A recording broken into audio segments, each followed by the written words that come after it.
Smart food, ça veut dire un aliment intelligent. Au début de la formation, on a fait une séance de formation sur l'hygiène. C'est un mets traditionnel malien.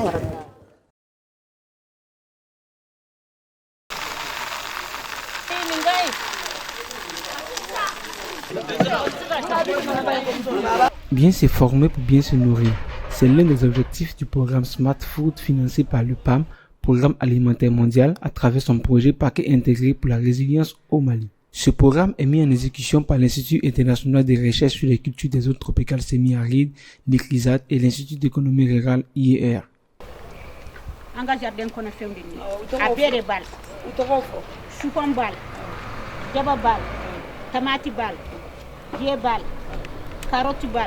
Namadou Djigiba, agent de communication Smart Food dans l'ICRISAT, nous en dit plus. Ça rentre dans la mise en œuvre de l'exécution du projet Paquet intégré pour la résilience qui est mis en œuvre par l'ICRISAT, le PAM et l'UER. Donc l'initiative a été prise par ces différents partenaires pour faire connaître les différentes zones d'intervention comme Nonsombougou, Kolokani, comme Tamani, Baraouli et les villages d'environnant. Gao, Tombouctou, Mopti, de leur faire apprendre comment est-ce qu'on peut varier la nutrition par rapport au mil, riz, sorgho et l'ignibe. Après cette formation, nous voulons que les participants répliquent au niveau des GIE, et les coopératives, les associations dans les CESCOM, et aussi au niveau des cantines scolaires, parce que c'est eux les participants, les GIE, les CESCOM, les cantines scolaires, pour aller dupliquer la formation au niveau des familles aussi, et que chacun consomme le mil et le riz à des différents mets qui sont faits à base de nos cultures et qui renforcent la nutrition et qui luttent contre la malnutrition.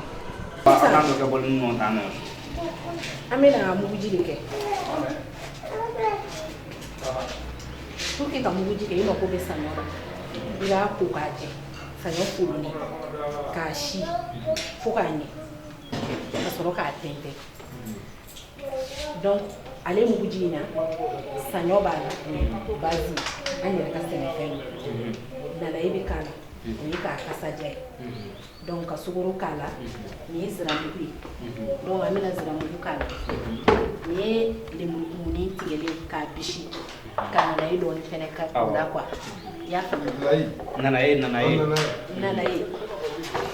ni nyama kuli kule kaje ka nogo bela je limbwana kasoroka ashi kukanye sasa ni esa mungu tenteni ni kilo fla hakeri kilo fla nyama ku kilo clanche uri bukuri oya famia nyama ku kilo clanche sanyo kilo fla awo donc les mburu normalement les mburu combina de Nonsombougou, commune rurale située dans le sec de Kolokani, en passant par Tamani, sec de Baraouli et San, le programme Smart Food a donné aux populations des moyens pour mieux se nourrir de façon saine et économique.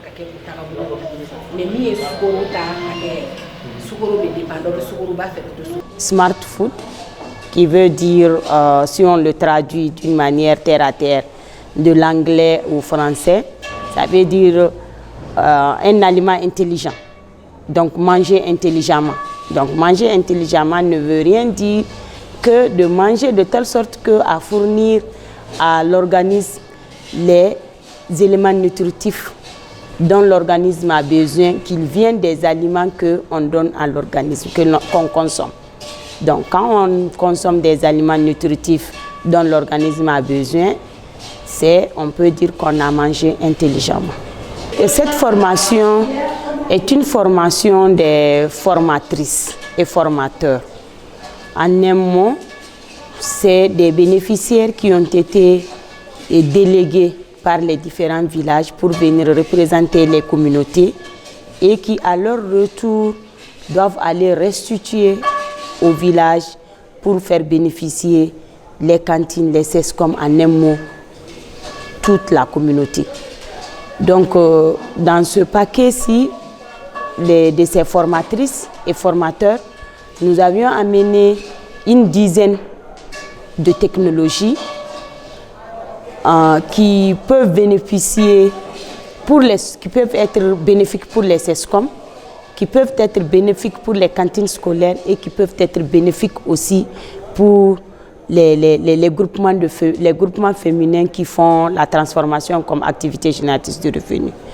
Kenige mugu inte dowere ni ye kenige ta ka folon ka ko ka je ka a shin ka mugu bo o mugu iba tenten lilon temena o de mugu fle banwar ni kono ya tiga indu ayo ayanye tiga wuloma ka nogo be boala tiga yere ku nogo lente ko sobete ayi nogo be boala ka yiranda ka jalana ka torifie amgo de foko torréfaction donc ka torifie ka ke inafo abinamo amamo aya fam donc amino de nyakami abi nyakami chugoti ni ye kenige mugu ta kenige mugu ye mesure ke fon fami kilo de dowo giflen de dowo bolni de dowo galama de dowo bagnouar de dowo tassa de dowo mais ibe mesure kelen d'état.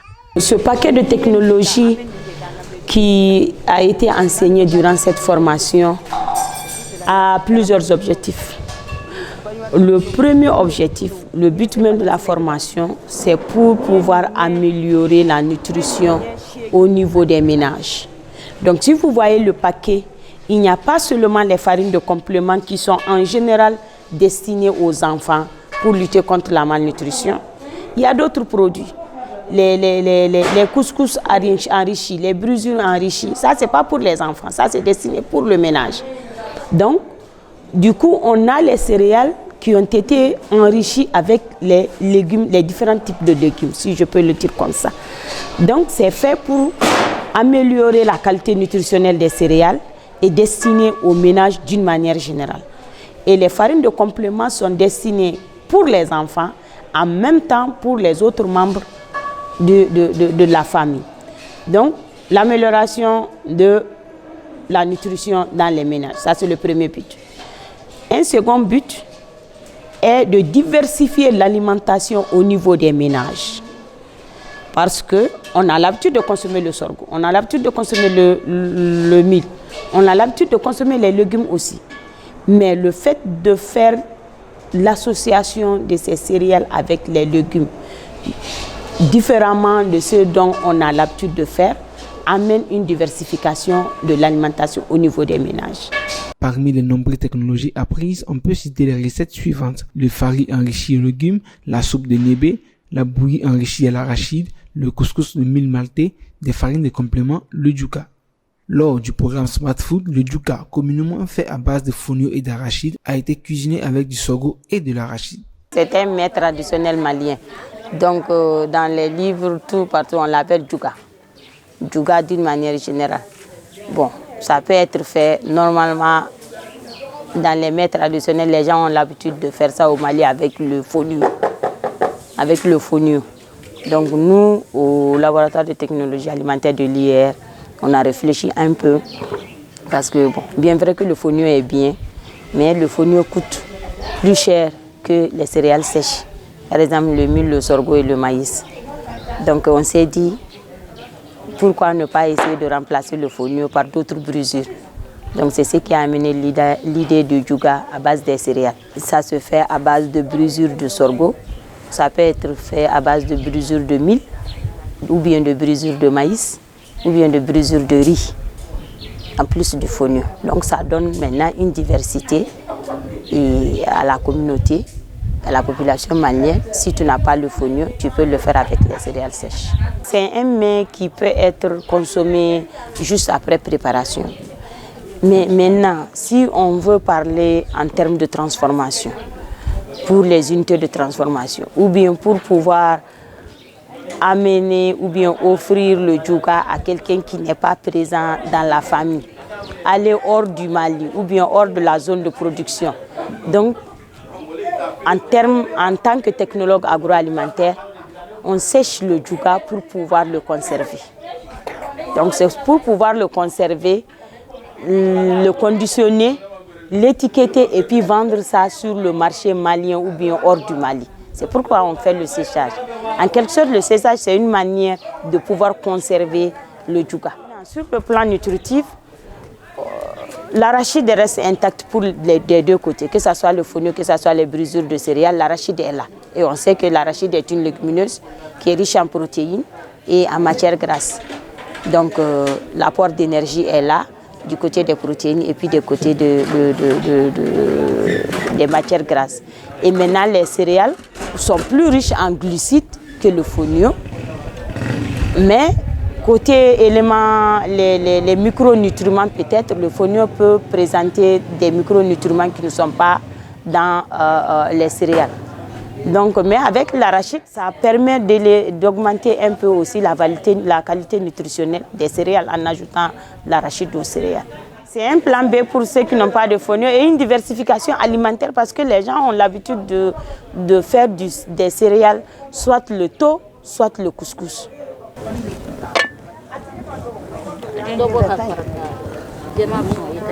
Smart Food, c'est aussi des opportunités économiques et des séances de formation sur les bonnes pratiques d'hygiène pour éviter la contamination pendant la transformation. Étant donné qu'on les a testés au laboratoire, ils ne présentent pas d'effets secondaires dans la consommation en tant que telle. Au début de la formation, on a fait une séance de formation sur l'hygiène dans la transformation. Donc si on respecte les procédures d'hygiène qui ont été dictées lors de cette formation et on respecte ces principes lors de la transformation, il n'y aura pas d'effet secondaire dans la consommation de ces produits. Au thème de ces journées de formation, autorités locales et participants se sont dissatisfaits des formations et informations reçues. La base même de notre vie là, c'est basé sur quoi? L'alimentation. Et l'alimentation, ça peut te garantir une vie normale, la santé, la bonne cohésion. Les femmes qui viennent comme ça de suivre la formation, je sais qu'ils vont vraiment former aussi d'autres personnes. On dit même une femme instruite dans une famille, c'est tout un village qui est instruit. Et je sais que ceux-ci vont faire bon usage de cette formation qu'elles viennent de suivre tout de suite là. Normalement, la formation devrait se faire à Kouti ou à Badjangara, mais avec l'insécurité, ça s'est délocalisé dans la ville de San. Nous sommes très reconnaissants aux partenaires et aussi à Ecrisat et à IR, surtout à la formatrice qui a vraiment donné toutes ses capacités, a donné toutes les notions nécessaires sur les transformations des produits locaux. Donc les produits locaux du Mali. Donc ce n'est pas des produits qui viennent ailleurs, c'est des produits que nous produisons, c'est des produits que nous transformons et pour mettre à la disposition de nos familles, surtout de nos enfants et des femmes enceintes. Formation abaka kanga senefɛnw bamayɛlɛmani kan ka ɲɔ folomali kɛ basi mugu ye ka d'an ma o ni ka wuri nsaamɛ kerenge foloni kɛ nsaamɛ ye ka d'an ma an ka sɛnɛfɛnw ni nana ka se ka na formation yi la y'a na dɔ fara n'a faamuya kan ka dumuni lɛbɛ ka di denmisɛnninw ma formation yɛrɛ diyara ne ye kosɛbɛ parce que an kun tɛ nin mili kɛcogow dɔn o nana ka na ninnu ɲɛ jira an na walasa an bɛ se k'an bansi nin kan ka balo kojuguya kɛlɛ ka bɔ an ka jamana kɔnɔ la formation diyara ne ye kosɛbɛ. An nana ka na formation in kɛ dumuniw bayɛlɛmaniw kan ani dumuni nafamaw kan an ye fɛn minnu tun b'an bolo ni an ye bayɛlɛmani don olu la o fɛn ninnu caman bi sɔrɔ an yɛrɛw fɛ an ka sigidaw la an ka nɔgɔw la an ka nɔgɔlafɛnw o n'an ka sigida sɛnɛkɛfɛnw olu de kun don an y'olu de labaara k'olu layɛlɛma. Au total, c'est une centaine d'hommes et de femmes qui ont été formés à travers cette phase du programme Smart Food. La phase de restitution qui consiste pour les participants issus des différentes communes de relayer la formation auprès de leurs concitoyens sera faite avec l'appui du Programme alimentaire mondial PAM, de l'Ecrisat, de l'IER et aussi des autorités locales.